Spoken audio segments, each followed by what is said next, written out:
Hai, assalamualaikum. Sehat selalu teman-teman. Nah, buka puasa kali ini di selatannya alun-alun kota Kediri, yaitu Dapur Cabai.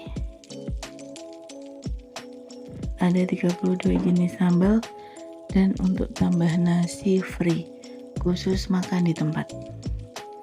Ini dia menu makanannya.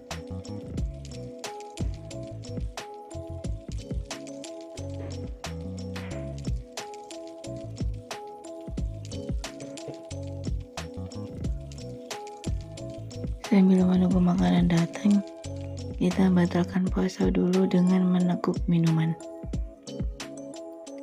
Oh iya, untuk mempercepat makanan disajikan memang ada baiknya reservasi dulu ya. Oke, selamat berbuka puasa.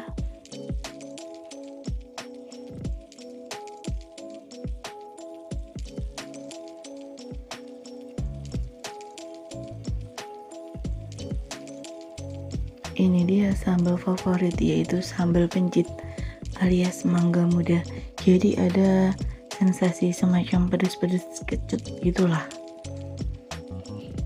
Selamat menikmati.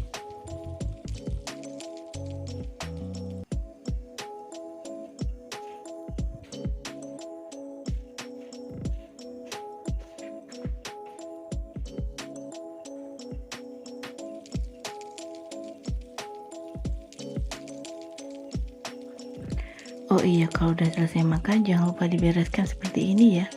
Thank you sudah nonton, bye-bye.